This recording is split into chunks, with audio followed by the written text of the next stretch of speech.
बात उत्तराखंड की है और अंकिता हत्याकांड की है तो लोगों में दर्द भी है और ये वो दर्द है जो पहाड़ों से उतर कर देहरादून की ज़मीन पर आता है। आज सीबीआई कार्यालय पर मौजूद हैं, बहुत सारे लोग हैं जो अंकिता बहन को इंसाफ दिलाने के लिए लगातार आंदोलन प्रदर्शन कर रहे हैं और 6 महीने से सीबीआई जांच चल रही है। तो सीबीआई जांच का अंजाम तक कहां तक है? सर, एडवोकेट अधिवक्ता हमारे साथ अलमासुद्दीन सिद्दीकी साहब हैं। क्या सबब बना रहा है ये माहौल, क्या कह रहा है कि आज तालाबंदी के लिए यहाँ पर सीबीआई ऑफिस पहुंची हैं कई तादाद में? बहुत बहुत धन्यवाद। देखिए, आज हम लोग जो यहाँ पर एकत्रित हुए हैं, ये अंकिता बहन को न्याय दिलाने के लिए, जो अंकिता बहन के साथ में दर्दनाक घटना की गई है, अंजाम दिया गया है, उसका न्याय पाने के लिए, उसको छीनने के लिए हम लोग यहाँ पे इकट्ठे हुए हैं। ये पहाड़ के निवासी हैं, पहाड़ के रहने वाले लोग हैं। मुझे अगर हिस्ट्री वाली बात करूं तो राजशाही आंदोलन से लेकर चिपको आंदोलन तक और चिपको आंदोलन से लेकर के और उत्तराखंड आंदोलन तक, राज्य निर्माण आंदोलन तक, मुझे सारा याद है जो हमने पढ़ा है कि ये दृढ़ लोग हैं। जैसे पहाड़ का सीना दृढ़ होता है, पहाड़ एक दृढ़ होता है, उसी तरीके से इन लोगों का जो हृदय है वो दृढ़ है।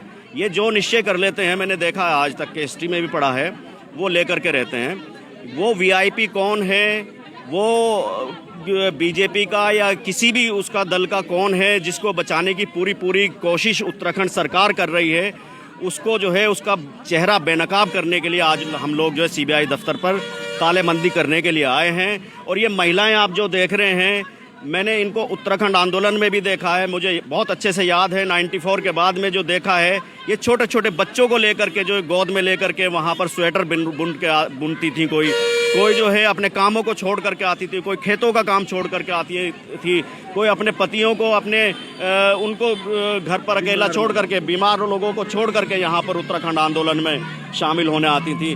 और घंटाघर हो या प्रिंस चौक हो या कोई भी वो हो, इन्होंने जो है पूरा वो बनाया अपना और उत्तराखंड को अलग किया है। उत्तराखंड आंदोलन जो किया गया था वो इसलिए नहीं किया गया था कि यहाँ पर फिरकापरस्ती या और चीज़ें वो की जाएं। 2 नारे मेरे आज भी याद हैं जो हम लोग लगाते थे, आज दो अभी दो, उत्तराखंड राज्य दो। एक नारा था कि उत्तराखंड के 4 सिपाही, हिंदू, मुस्लिम, सिख, ईसाई। ये नारे जो हैं ये बहुत ज़्यादा प्रचलित थे। हम लोग खुद उत्तराखंड आंदोलन, ये नारे तो कहीं धूमिल हो गए।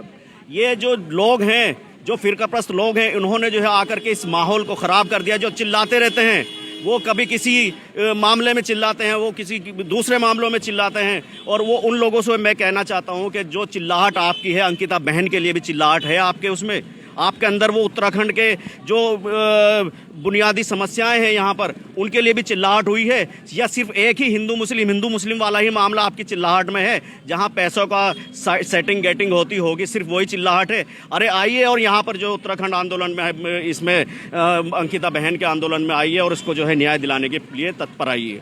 धन्यवाद। ये जज्बा है लोगों में और ये देखिएगा कि बारिश का माहौल भी है और लगातार जो बड़ी आंदोलनकारी चेहरे हैं जिन्होंने उत्तराखंड राज्य बनाने में बहुत बड़ा योगदान और बलिदान दिया, ये वो चेहरे हैं।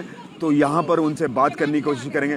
दीदी, क्या कहेंगे? बड़ा दर्द है और आंखों में बड़ी जलन कहें या दुखन कहें अंकिता बहन को लेके, क्या कहेंगे आप? मैं ये कहना चाहती हूँ कि उत्तराखंड राज्य 1994 में जो हमने बना, हमने उसमें बहुत कुछ खोया। मैंने अपने सगे भाई को खोया है, अपने सगे मुझसे बड़ा मेरा भाई था जिसको हमने खोया है।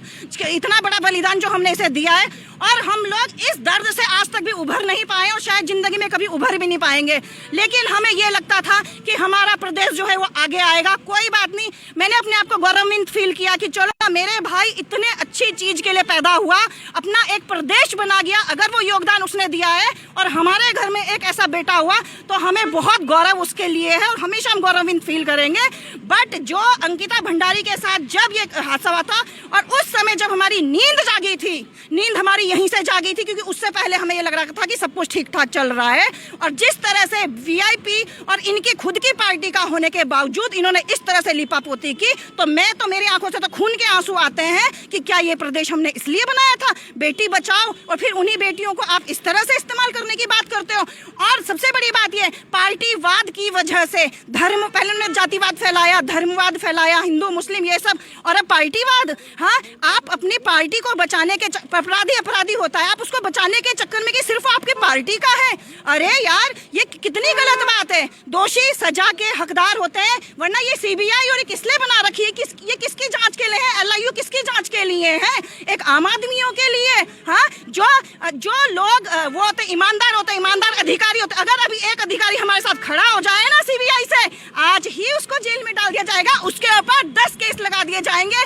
इसका ये कागज भी गलत है, ये इस तरीके से भर्ती हुआ है, इसका ये है, इसका वो है, क्योंकि सब गवर्नमेंट के हाथ में है, सरकार के हाथ में, जो खुद वीआईपी हैं और जो सब इन अपराधों में लिप्त हैं। उसके बाद कोई आवाज ही नहीं उठा सकता इनके खिलाफ। इन्होंने इस तरह का माहौल बना दिया है, और गलती किसकी है? हम सबकी गलती है। ठीक है, सबको आगे आना हो। कितनों को निकालेंगे, ये कितनों के ऊपर केस लगाएंगे?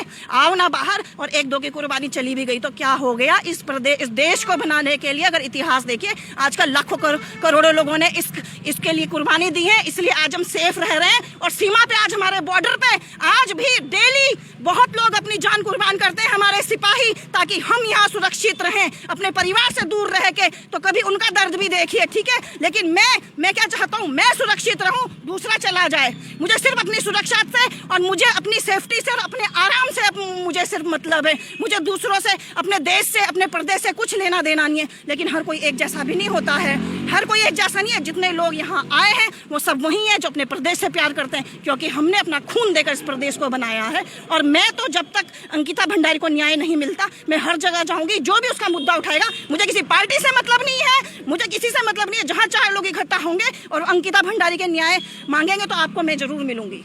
जमीन और आसमान जितना बिल्कुल अंतर है। अरे जो था वो भी नहीं बचा, जो था वो भी नहीं बचा। लूट मजे की निकी आए। आप देखो ना इन्होंने क्या कर दिया है। अभी गढ़वाल में इतनी गरीबी है, गरीबी जिसको कहेंगे, सब वहाँ मोस्टली गरीब ही लोग बचे हैं, जो बेचारे जिनके पास कुछ, जो जा नहीं सके बेचारे, जिनके पास किराया भी नहीं था देहरादून तक आने के लिए, वहाँ सिर्फ वही लोग रह रहे हैं। हाँ, इन्होंने वो जो पशुओं के चारे के लिए जो कुछ जमीन थी, नाली जमीन की तरह, वो तक इन्होंने बेच दी भूमाफियाओं को। हाँ, बाघ भालू के लिए बेचारे वो दूध बेच के किस तरह से अपना गुजारा करती है, घी बनाती है। तब वो कहीं जो प्लेन से कोई घूमने के लिए जाता है ना, तब वो 500-700 रुपए किलो अपना घी देती है, तब जाके अपना घर का खर्चा चलाते हैं। जंगलों में जब जाती है ना, नोच नोच के खाते हैं उनको भालू और बाघ। अरे शर्म आती है तुम्हें? आती है शर्म? बिल्कुल शर्म नहीं किसी को। परसों के लिए परसों एक महिला मर गई हॉस्पिटल की बदहाल स्थिति की वजह से। एक मामूली सा प्रसव नहीं करा पाए। इनके पास इलिजिबल डॉक्टर तक इन्होंने वहाँ पर नहीं अपॉइंट कर रखे हैं अस्पतालों में। ये अस्पताल की दुर्दशा है। मरने के बाद कीड़े पर पड़े हुए हैं मोर्चरी में, जहाँ पर शव गृह में शव को भी रखने के लायक नहीं था। हाँ, छोटे छोटे बच्चे। और एक महिला के तो रिसेंटली परसों की बात है, वहाँ हर चौथे 5वें दिन एक महिला मरती है। तो कौन इनके लिए आवाज उठाएगा? हाँ, सब पार्टीवाद। इतना बड़ा बीजेपी सबसे बड़ा राजनीतिक संगठन है, सब मर गए क्या? एक वोटर से लेके एक इनके नेता अधिकारी ने आज तक कभी वो नहीं किया, उल्टा लिपापोती करते हैं। और एक सबसे बड़ी बात, शहीदों के नाम पर ये लोग राजनीति करते हैं। एक बहुत बड़े नेता है भाजपा के, नाम नहीं लूंगी मैं, कल परसों का उनका इंटरव्यू है। इंटरव्यू पे क्या बोलते हैं कि जिस समय उत्तराखंड आंदोलन वहां पर हो रहा था, उस समय यूकेडी के नेता जो है वहां पर अपने भाषणबाजी की तैयारी कर दी। शर्म आ रही है? पढ़े लिखे हैं, पूरी दुनिया देखी इन्होंने, छोटे मोटे आदमी नहीं है। अरे राजनीति के चक्कर में आप 7 पीढ़ियों के लिए नहीं कमा रहे हो, 700 पीढ़ियों के लिए कमा के रखना चाहते हो। कितना पैसा खाते हो आप? सोना चांदी खाते हो क्या?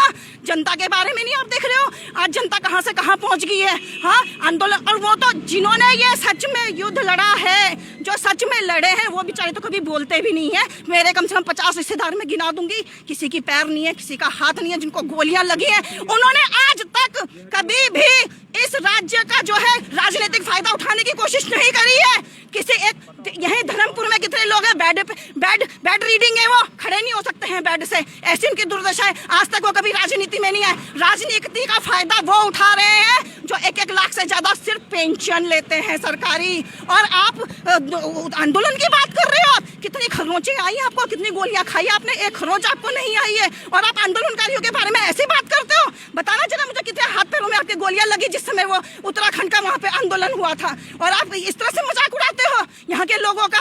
और आप इनके ऊपर राजनीति बंद कीजिए। मैं हर मंच पे देखती हूँ, इनके पास कोई विकास का मुद्दा नहीं है। इनके पास मुद्दा क्या है? 1994 में ऐसे हुआ था, हम ऐसे लड़ रहे थे, 42 शहादतें गई। अरे उन 42 शहादतों को श्रद्धांजलि देना चाहते हो ना, तो इस प्रदेश का भला करो, यहाँ के लोगों के बारे में सोचो, अंकिता भंडारी को न्याय दियो। अगर आप अंकिता भंडारी को न्याय दिला पाए ना, उस दिन मैं कहूंगी कि आपके मन में श्रद्धांजलि थी उन शहीदों के लिए, 42 शहादतों के लिए।